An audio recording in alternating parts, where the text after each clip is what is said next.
Hello. Hello. हाँ जी। सत साहिब है। सत साहिब जी। यार सुबह से इतना फोन कर रहे, फोन काहे नहीं उठा रहे? फोन नहीं उठाते बहन जी, और सेवाएं होती है उनमें लगे रहते हैं। कम से कम उठा लेना चाहिए ना। बहन जी कोई हजारों फोन आते हैं, किस किस का उठाऊं बताओ।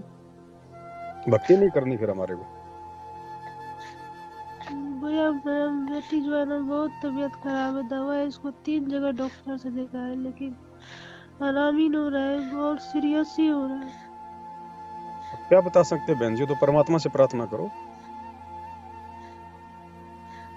कर तो रहे, पता नहीं। मालिक से प्रार्थना करो, गुरुदेव से प्रार्थना करो, वही कुछ करेंगे, मैं थोड़ी कुछ कर सकता हूँ बहन जी।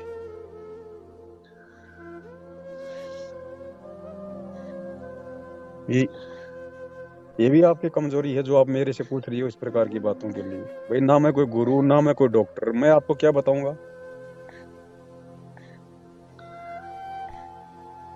अब देखो यहाँ पे आपकी मर्यादा, आपकी भक्ति काम आएगी। ऐसे समय में भक्ति और मर्यादा ही काम आएगी।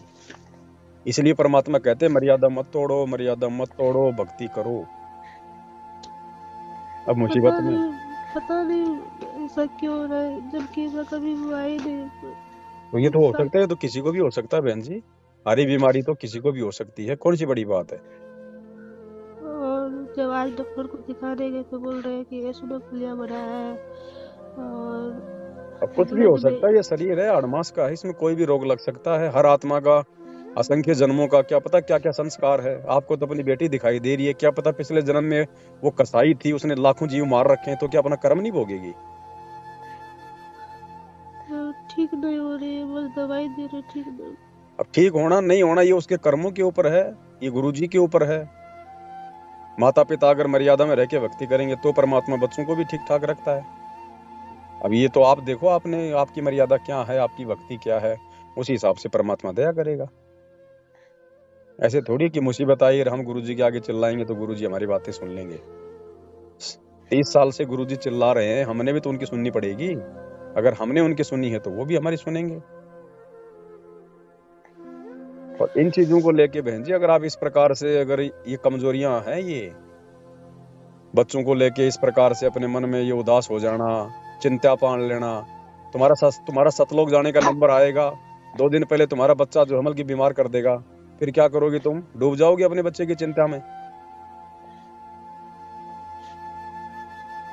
भाई तुम्हारे हाथ में क्या है? अगर तुम हॉस्पिटल में हो तो डॉक्टर के हाथ में है, और अगर तुम मर्यादा में हो तो भगवान के हाथ में है। तुम्हारे हाथ में क्या है? कुछ भी नहीं है। भक्ति है, मर्यादा है। अगर भक्ति मर्यादा ढंग से की होगी तो परमात्मा कोई साथ देगा। रोने धोने से परमात्मा नहीं सुनता किसी की बहन जी। आए दिन 5-5, 10-10 साल की बच्चियों के बलात्कार होते हैं, क्या परमात्मा सुनता है क्या उनकी? क्योंकि भक्ति से वो खाली पड़े हैं। तो ये भी कमजोरी है। और ऐसे समय में, मुसीबत के समय में अपने किसी गुरु भाई को फोन करना, ये सबसे बड़ी कमजोरी है। ऐसे समय में तो जानबूझ के किसी भगत को फोन नहीं करना चाहिए कि जो देखा जाएगा, मेरे गुरु मेरे परमात्मा जो करेंगे वो करेंगे, उन्हीं से अर्ज, उन्हीं से प्रार्थना करनी चाहिए। ये भी कमजोरियों में आता है। अब मैं क्या बताऊंगा बताओ। मैं तो थोड़े दिन पहले खुद मैं तो बीमार पड़ा था, मैंने फोन किया किसी के पास में कि मैं क्या करूं, मैं क्या करूं। ऐसे समय में अपनी भक्ति, अपनी मर्यादा, अपना दान पुण्य आता है काम बहन जी।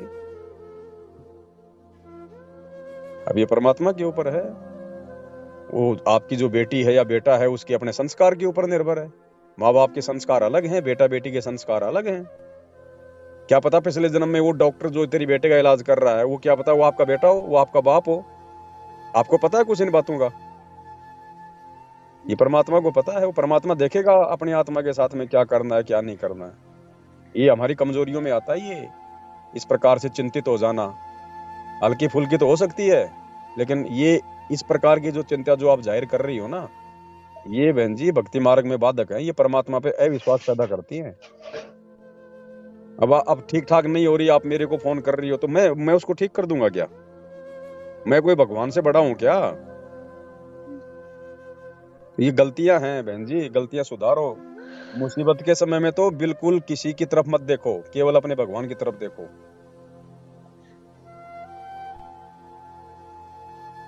और अगर उसका जाने का समय होगा, उसका संस्कार ऐसा कोई है आपकी बेटी का या बेटे का, अगर उसको मरना है, शरीर छोड़ना है, तो तो तुम उसको रोक लोगी क्या? तो परमात्मा जो करेगा अच्छा करेगा, उसको ठीक करे, चाहे उसके शरीर छुड़वाए, वो मालिक की मौज है। तुम क्यों टेंशन ले रही हो बहन जी? ऐसे ऐसे बेटा बेटी ना जाने तुमने लाखों पैदा पैदा कर करके छोड़ दिए। कमजोरियों में है बहन जी, ये कमजोरियां हैं, बात नहीं बनेगी, मार खा जाओगी। इसी कारण तो सब जब से नाम लिए सब तो साथ छोड़ ही दिए, बोल रहे पूरा घर वाले भी कोई साथ नहीं दे रहे। कोई साथी नहीं देगा, यहाँ तो कोई किसी का साथी नहीं है। गुरुजी ने 30 साल हो गए समझाते हुए कि तुम्हारा कोई साथी है क्या भगवान के अलावा? बार बार गुरुजी कह रहे हैं बच्चों तुम बिल्कुल लावारिस हो, लावारिस है, तुम्हारा कोई साथी नहीं है यहाँ पे। तो फिर तुम किसके साथ की उम्मीद कर रही हो? तो आज इसको डॉक्टर के लिए दिखाने के लिए भी रुपया भी नहीं होता है। कुछ भी नहीं है तो अपने भगवान के आगे हाथ जोड़ के बैठ जाओ, वो भी तुम नहीं कर पा रही। जब डॉक्टरों का डॉक्टर तुम्हारे घर में बैठा है, क्या वो ठीक नहीं कर सकता? क्या उसने ठीक नहीं किया उसने लोगों को? हमारी श्रद्धा में, हमारी भक्ति, हमारी मर्यादाओं में कोई जो है वो त्रुटि होती है?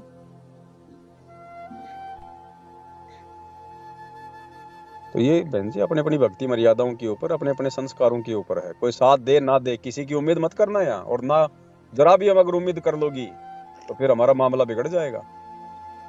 यहाँ तो बिल्कुल अपने गुरुजी पे छोड़ के चलो, अपने गुरुजी पे, किसी से नहीं। अगर आप भूखी मर रही हो, 5 दिन से कुछ नहीं मिल रहा, और अगर कोई आपके सामने अगर कोई लेके आ जाए खाना दाना, बिल्कुल नहीं लेना। नहीं भैया, नहीं लूंगी आपका, मैं नहीं खाऊंगी ऐसे, या तो अपनी मेहनत का या मेरा भगवान देगा तो खाऊंगी। तो ऐसे समय में हमने किसी और से उम्मीद नहीं करनी बिल्कुल भी। आज इसका ये हालत इतना खराब है, मन नहीं लग रहा है पूरा दिन। हाँ, तो आपकी परीक्षा है बहन जी। परमात्मा जब परीक्षा लेता है भगत की तो ऐसी परिस्थितियां बनाता है। अब आपने क्या करना है वो देखना है। अब आप मेरे को फोन कर रही हो, मैं क्या कर दूंगा बहन जी? मैं क्या कर सकता हूँ बताइए? और मैं वहां भी आ जाऊंगा तो क्या कर लूंगा मैं?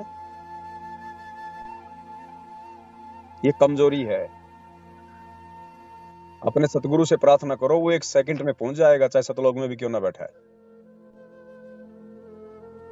ये ऐसी विशेष परिस्थितियों में अपने भक्तों को फोन करना, कहीं और से मदद की उम्मीद करना, अगर नहीं है, आपको पता है कि मेरे पास में कुछ भी नहीं है, तो हाथ जोड़ के बैठ जाओ अपने परमात्मा के आगे। अपना जो सुमरण दिया हुआ है परमात्मा ने, या तो अपना सुमरण करो। सुमरण नहीं मिला है तो परमात्मा का अपना कोई सत्संग सुनो, मालिक का चिंतन मनन करो, देखेगा फिर उस मालिक का काम है। फिर आगे क्या उसको पता नहीं है? आपने तो मेरे को फोन करके बताया है, जबकि मैं तो कुछ भी नहीं कर सकता। और भगवान को तो बिना बताए सब कुछ पता है, जो है गुरुदेव भगवान को। और वो अभी तक यदि कुछ नहीं कर रहा है तो बहन जी कमी किसकी है? तो उन्हीं से प्रार्थना करो बहन। पवन दास के पास में कुछ भी नहीं है। ये गलतियां ना करना इस भक्ति मार्ग में, मार खा जाओगे नहीं तो। मेरा काम केवल संगत को संदेशा देने का है। संगत में जो भी कुछ हो रहा है सही या गलत है, इससे ज्यादा मैं किसी को ठीक करने वाला नहीं हूं बहन जी। मेरे पास में और कोई समाधान नहीं है, और समाधान तो सिर्फ अपने गुरुदेव के पास है। अगर मेरे से उम्मीद करोगे तो परमात्मा भी नहीं करेगा फिर मदद। ये भ्रमणा तोड़नी पड़ेगी बहन जी। कोई थोड़ा ठीक ठाक बोल लेता है, कोई अच्छा बोल लेता है, तो इसका मतलब क्या वो फिर वो उसके पास कोई समाधान हो गया कोई? मैं तो खुद अपने परमात्मा के आश्रित हूँ, मैं तो खुद उनके जो है भरोसे हूँ। मैं तो कभी किसी से कुछ नहीं कहता। जब कोई आपत्ति आती है मैं बोलता हूँ कभी किसी को, आप लोगों को। मैं जेल में गया, मैंने किसी के आगे हाथ जोड़े, मैंने फोन किए कि भैया पुलिस आ गई, मुझे ले जा रही है। ज्ञान को आधार बनाओ, ज्ञान को आधार। ये भक्ति मार्ग है। ये परिस्थितियां आपके शरीर छूटने से 1 घंटा पहले काल पैदा कर देगा, फिर क्या करोगी? आज तुम्हारी बेटी भी हो रही है बीमार, कल को तुम्हारा फिर वो पोता बीमार हो जाएगा, उस समय फिर क्या करोगी? यहाँ की चिंताएं छोड़ो बहन जी। आपसे जो सेवा बने उस बेटी की करो, बाकी अपने गुरुजी पे छोड़ो। परमात्मा है, वो है डॉक्टरों का डॉक्टर। मदद भी कहीं से करवाएगा तो वही करवाएगा। अब बहन जी देखो, मैं इतना दूर बैठे आपकी कोई मदद भी नहीं कर सकता, क्योंकि मुझे क्या पता बहन जी, मुझे आपके बारे में मुझे क्या पता बताओ? ना मैं आपसे मिला, ना मैं आपको जानता, ना पहचानता। खाली यही तो है कि भाई आप एक सत्सेवक होंगे, आप साथ संगति से आप जुड़े होंगे। अब मुझे क्या पता आप सत्सेवक हैं या नहीं है, आप मर्यादा में हैं या नहीं है।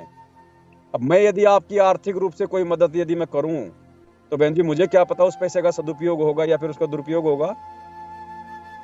तो ये हमारी भी परीक्षा है। केवल अपने गुरुजी के आश्रय रहो बहन जी। हाँ, यदि कोई आपको पर्सनली जानता है, आपसे मिला है, वो चाहे तो आपकी मदद वो कर सकता है। लेकिन बहन जी मैं आपसे सैकड़ों कोस दूर बैठा हुआ, ना मैं आपको जानता ना मैं आपको पहचानता, बहन जी ये परमात्मा के विधान में नहीं है। आपके आसपास होता तो मैं आ जाता, अपने हाथों से मैं कोई पैसा दे के बच्चे का मैं इलाज करवा देता। अब बहन जी मैं आपको भेज भी नहीं सकता पैसे, क्योंकि हम आपको जानते नहीं। नहीं, हमको पैसा नहीं चाहिए। बात बता रहा हूँ मैं। सिर्फ इसका इतना हालत खराब हो गया ना, हमको डर लग रहा है। डर लग रहा तो बहन जी ज्ञान की कमी है। क्यों आपको डर क्यों लग रहा है बताओ? ये कोई 500 साल जिएगी क्या? ये कोई हमेशा जिएगी क्या? ये कोई अमर रहेगी क्या? आज अगर बीमारी से बच गई और कल कोई एक्सीडेंट में मर गई तो फिर क्या कर लोगी तुम इसको कब तक बचाओगी? इस आत्मा के अपने कर्म इसके साथ चलेंगे? तुम्हारे को तो ये शिक्षा लेनी चाहिए और अपनी बेटी को भी बोलना चाहिए। कितनी बड़ी है वो? 1 साल। हाँ तो फिर बहन जी हर आत्मा के अपने अपने संस्कार हैं। आप केवल उसकी सेवा कर सकती हो, डॉक्टर को दिखा सकती हो, इससे ज्यादा आप कुछ नहीं कर सकती। आपके हाथ में कुछ नहीं है। और जितनी आप ये कमजोरी दिखाओगे ना, अरे बहन जी फिर तुम सात संगति की वीडियो देख रही हो क्या? हाँ। अब्राहिम सुल्तान ने क्या किया था अपने बच्चे को गोद में लेके? हैं? वो पैदा किया। तो तुम तो फिर वही गलती कर रही हो। वो अपने बच्चे को देख के आंखों में आंसू आ गए मोह ममता में, तुम इसकी बीमारी को देख के आंखों में आंसू लेके आ रही हो। फिर बात क्या हुई? फिर ज्ञान कहाँ हुआ? फिर गुरुदेव कह रहे भैया ये तो आने जाने हंस हैं, ये तो ना जाने कितने गए कितने जाएंगे। ये परमात्मा की आत्मा हमारे थोड़ी है बहन। उसका जैसा संस्कार है वो जिएगी तो जिएगी, मरेगी तो मरेगी। ना तुम कुछ कर सकती इसमें, ना तुम्हारा डॉक्टर कुछ कर सकता। जो इलाज है वो अपना करवाओ, माता पिता का जो फर्ज है वो आप अपना निभाओ। बाकी काम भैया परमात्मा का और उस आत्मा की भक्ति और संस्कार का। इसमें माता पिता कुछ नहीं कर सकते। बहन जी जब तक इतनी दृढ़ नहीं होगे बात बनेगी नहीं। चाहे कितने साथ संगति की वीडियो देख लो, कितना भक्ति कर लो, कितना कुछ कर लो, भगत का तो जैसे हमारे गुरुदेव भगवान कहते हैं ना कि परमात्मा कि भाई जो भगत है उसकी भक्ति का उस समय पता चलता है जब उसके सामने ऐसी कोई परिस्थिति आती है तब। बाकी वीडियो देख देख के अपने आप को भगत समझ लेना बात अलग है। और जब भगत के सामने जब परिस्थितियां होती है पैदा, अब जैसे आपके सामने हो गई परिस्थिति पैदा, अब आपके तो होश उड़ गए, फिर क्या ज्ञान सुना फिर आपने? ये बहन जी आप खाली उसकी सेवा कर सकती हो, डॉक्टर को दिखा सकती हो, इससे ज्यादा कोई लेन देन नहीं है। गुरुजी से प्रार्थना करो, अपनी भक्ति पे ध्यान दो, और कुछ नहीं है इससे ज्यादा।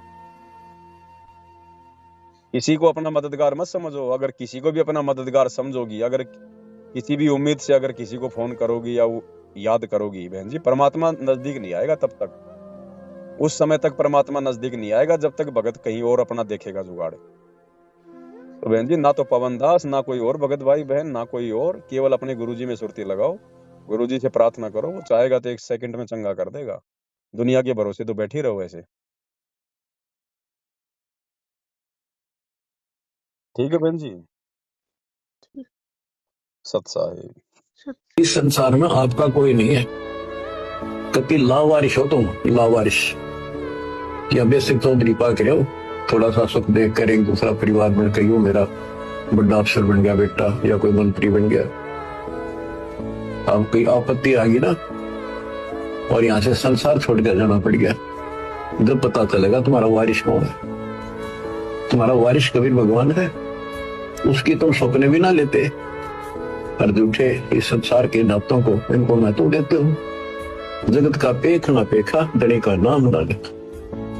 खिड़की दे रोएगी सुरता तो तुम चल लेगी अकेली, टक्कर मार कर रोएगी जब सारे संसार ने छोड़ कर जाएगी अकेली। ये कोई साथ नहीं बनेगा तेरा। तो ये बातें याद रखने की है, ये कहने सुनगी नहीं।